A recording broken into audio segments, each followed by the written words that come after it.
Alright, so we got the 236 spoilers, and let's just cut straight to the point here because I'm sure most of you already know what had happened in this chapter before you even came into this video because of how viral this moment and this chapter is going to be, and that's because Gojo dies. Yes, Gojo actually dies in this chapter, and it's pretty wild. But before I get into what's going on with that, how it happened, and everything, there are quite a few things that happened before that in this chapter, so I'm just going to kind of go through it, not give too much commentary on it, and then when we get to Gojo's death, then that's when I'll really start breaking down some stuff. But coming in from the previous chapter, we saw Gojo use his hollow purple, like the full power version of it, or at least as powerful as Gojo was at that point, fusing together red and blue, and it caused like this nuclear level explosion almost, where it completely destroyed Maharaga and really weakened Sukuna to the point of where like Kusakabe and Yuji thinks that Gojo has won, and that was like the narration almost. Well, not really, it was dialogue, but that was like the ending quote from the previous chapter. So coming into this one, we were thinking like, oh, Gojo's gonna win because he hasn't been checkmate. Well, turns out that wasn't the case, because the chapter starts with what we assume to be a flashback at first, and it's actually not a flashback. It's Gojo in like this spiritual post-life realm where he's sitting with Geto, and Geto says yo to Gojo, who's looking stupefied. Gojo says this is awful. Geto pouts and says Gojo is being rude. Gojo says he told his students that when you die you are all alone, so he hopes that this is just an imagination. Geto asks who cares? Gojo replies it matters. About my father, but then leaves the topic saying that he left it to Shoko to handle, so it's alright. So this is the first mention of Gojo's father, and I guess we're going to see him soon since he's left something with Shoko, so maybe he'll come in and we'll find out more about the Gojo family, which up until this point we were told was just Gojo. Geto asks how was the King of Curses, and Gojo answers that Sukuna was darn strong and that he didn't even go all in for it. Gojo says he's not sure if he could win even if Sukuna didn't have Megumi's curse technique. Geto is surprised that Sukuna made Gojo of all people to admit that. So I don't know if this is like completely Gojo giving his full admission of Sukuna being stronger than him. Maybe he's just being humble here for one of the few times. Well, I guess the last time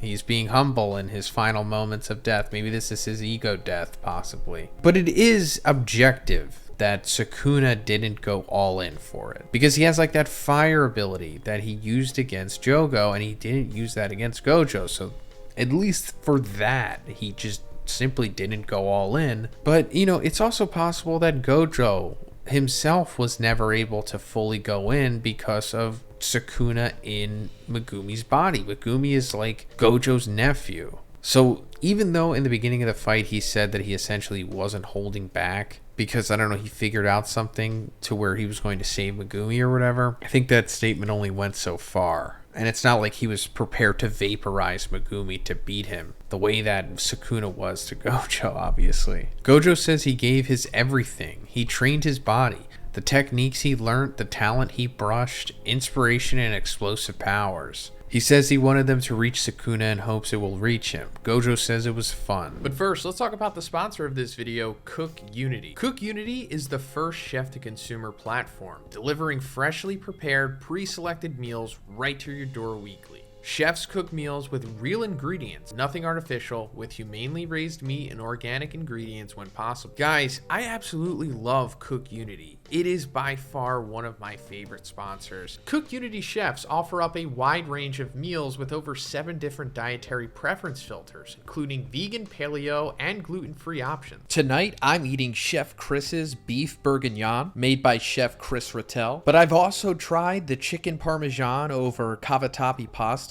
by Chef Ryan Rosen, and the Thai green curry with beef with jasmine rice, made by Chef Pinnapat Chincharoen. And they honestly honestly taste like they came from a restaurant. And the two other things that I really like most about Cook Unity is the portion sizes. They're not small. These meals filled me up, and preparing them is so simple. The subscription is super flexible, and you could pause, skip weeks, or cancel at any time. So guys, if you're interested in signing up for Cook Unity, check out the link in the description, or you can go to cookunity.com/Zhoniin and make sure you use my code Zhoniin50 at checkout, because that way you're going to get 50% off of your first order of Cook Unity meals. That is an incredible deal, so make sure you get it while you can. Thanks, guys. Gojo says he feels sorry for Sukuna because he didn't give his all to Gojo. Geto says that made him feel jealous, but if Gojo is satisfied with it, then he's good. Gojo says he would have been satisfied if Geto was also there to give a slap on his back to motivate him. Gojo says he's glad that what killed him is not time or disease, but someone stronger than him. Nanami chimes in to say it's disgusting to hear all of that from Gojo because he sounds like a samurai general. Nanami says he once talked with Geto about leaving all of the job to Gojo, because Gojo didn't consider Jujutsu as something to live or protect. Rather, Nanami says Gojo's a pervert because he used sorcery to satisfy himself. Haibara adds that it's something everyone noticed but didn't say out loud. Nanami says he won't justify Gojo's last moments, but will feel sympathy for him.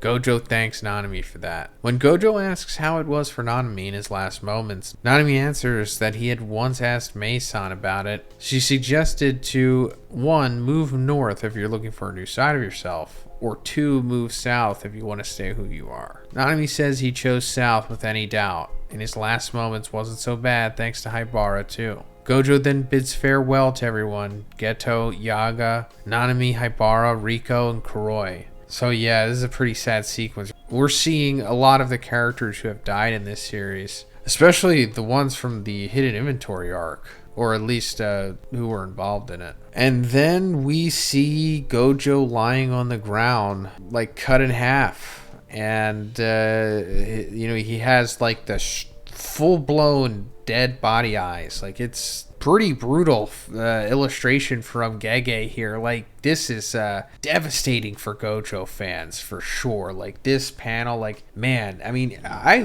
don't hate Gojo or anything. I think he's a really cool character. I'm not the biggest fan of him, but just seeing this panel is pretty visceral. Like, you don't typically see, somebody this dead looking in like a shonen battle manga. I mean, we see dead people, of course, but this is like dead. But back to reality, we see Sukuna explaining Maharaga's adaptation. Once Maharaga receives an attack, it will gradually adapt to it over time. And the more attack it takes, the faster it will adapt. Sukuna says he expected Maharaga to be a role model, which passes through Gojo's infinity. Maharaga was first adapting to Gojo's infinity. It was changing the cursed energy so that it would neutralize infinity. And when Maharaga shot the slash, it wasn't the same as Sukuna. It expanded the curse technique target to not just Gojo, but to the space world itself, and cut it.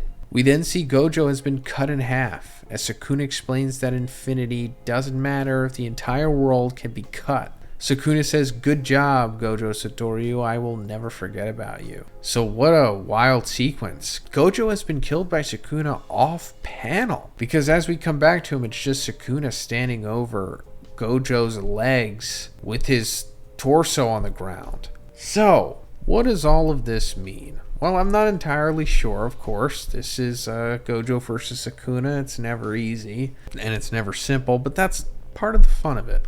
So he's referencing Maharaga's cut, quote unquote. Pretty sure he's referencing what Maharaga did in chapter 234. Gojo was like fighting Agito and Maharaga at the same time, and Gojo was kind of like clowning them pretty much. And Sukuna gave Maharaga like this pep talk, and then we saw like the wheel turn, I suppose, right? It had the sound effect, and then suddenly Maharaga could do Sukuna's slashing technique, and it like took off Gojo's arm and cut through the building behind him. Now, either that cut had like a delayed effect and it like actually cut through Gojo, and Gojo was just barely holding himself together this whole time, which I don't think that's the case because he reversed curse techniques his arm at the end of that chapter. So why wouldn't he have just done his body? Unless, I don't know, it was some crazy, mythical samurai type cut where if you follow One Punch Man, it just, he didn't even realize he had been cut yet, one of those, but somehow his arm came off. I don't know. It just doesn't seem likely that this is delayed. So, in that case, what I'm thinking is that it was actually Sukuna that cut Gojo in half here.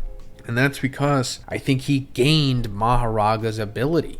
Like what he's talking about here. Maharaga adapting to infinity, also explaining that it's gradually adapting to it over time. That was a question that came up throughout the fight, like Maharaga's adaptation. Is it over time? Is it like a quantity thing? Is it like a quality thing? No, it actually turns out it's a time thing. The more attacks it takes, the faster it will adapt. So now that Maharaga is cutting, or his ability is quote-unquote cutting the entire world or space, how is Sukuna learning this? And I think it's because Gojo killed Maharaga in the previous chapter with purple. Like, we found out that when the Shikigamis from the 10 Shadows die, they pass their life force or their power or whatever onto another one, and then it becomes like totality or whatever, right? So now that Maharaga has died, this would in theory apply to him as well, and he would pass on to another Shikigami. But I guess in this case, Maharaga doesn't pass on to another Shikigami, he passes on to the user of 10 Shadows.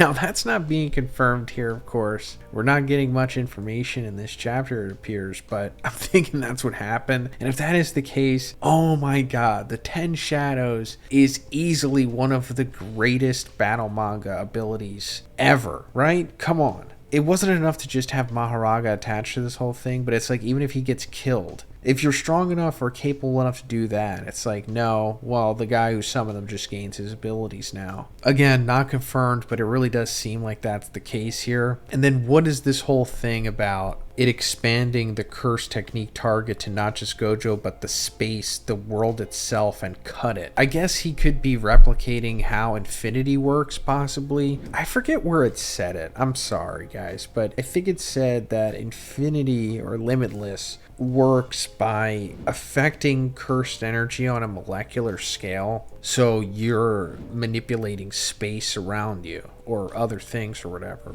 So maybe Maharaga has done that. So it's kind of just cutting through limitless, since it could be essentially limitless itself, or just using the same foundation or fundamental. And if it's not that, then he's just cutting reality. Kind of like Kuwabara from Yu Yu Hakusho, which, Gege could be basing it off of, because that is a Togashi series. Man, I really love that sequence of Kuwabara using his dimension sword. That's a spoiler, but yeah. He eventually gets like a sword that can cut through dimensions, essentially, or reality. And that's not what Sukuna is doing here, obviously, but I don't know.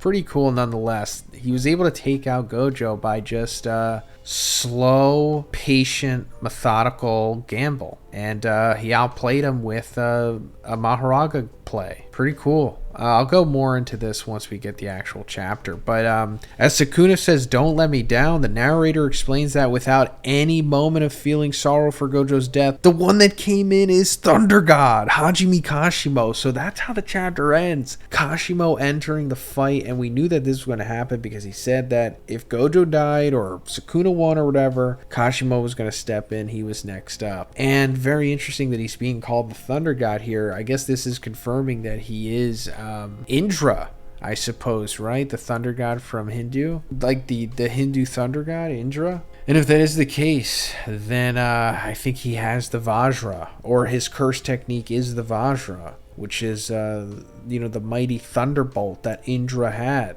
And I'll go more into that in my review for the chapter on Thursday. Let me know what you guys think about this development on Gojo. Rest in peace. And yeah, let me know in the comments. And if you liked the video, please give it a like and please subscribe if you haven't already. Have a great day, and I'll see you in the next one.